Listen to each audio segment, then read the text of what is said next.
The 2023 Atlantic hurricane season was one of the most active on record, with 20 named storms and 3 major hurricanes. Today, we're getting an idea of what this year could look like, both in the U.S. and right here in Canada. The CBC's international climate correspondent, Susan Ormiston, joins us live with more on this. So, Susan, the U.S. National Oceanic and Atmospheric Administration, it released its outlook for the 2024 hurricane season. What is it looking like? Not good. More storms with more force. We're looking at 4 to 7 major hurricanes and 17 to 25 tropical storms. Essentially, they're saying that all the conditions that lead to both severity and frequency of hurricanes are adding up together this year. Here's how Rick Spinrad of NOAA explained it. This season is looking to be an extraordinary one in a number of ways, based on our data and models with the El Niño, La Niña playing out a significant role. Of note, the forecast for named storms, hurricanes, and major hurricanes is the highest NOAA has ever issued for the May outlook.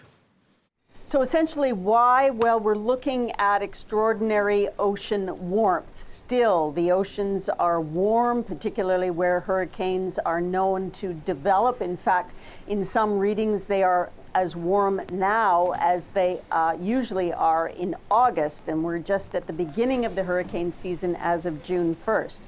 So what that means is that there will be more warm air and warm water, and hurricanes use those both to intensify. We also heard a little bit about Canada's situation. In fact, the ocean off Atlantic Canada is actually cooler than average at the moment, but we learned today that modeling projections expect that warmth to actually get that coolness to disappear by the time of the most hurricanes, and that is between August and September. And here's a spokesperson this morning from Environment Canada.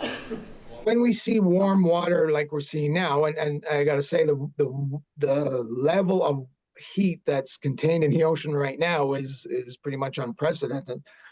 We can expect some of these storms to become major hurricanes, and like NOAA was talking about this morning, I think is like 4 to 7 of those storms would reach major hurricane status.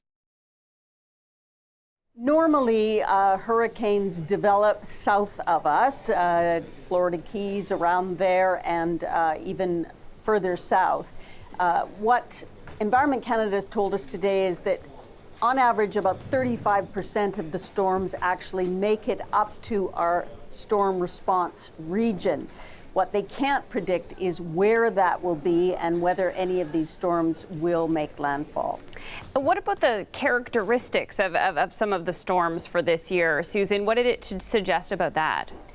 Yes, we're seeing this pattern of intensification, meaning that hurricanes, which normally on average develop more slowly, 3 days in some cases, so predictions can get the course, the path of the hurricane set out, people can make preparations.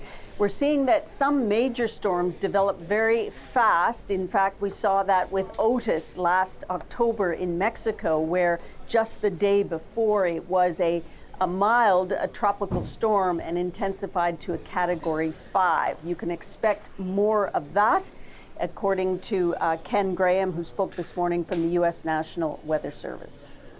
Every Category 5 storm that made landfall in the United States in the last 100 years, ready, is a tropical storm or less 3 days prior.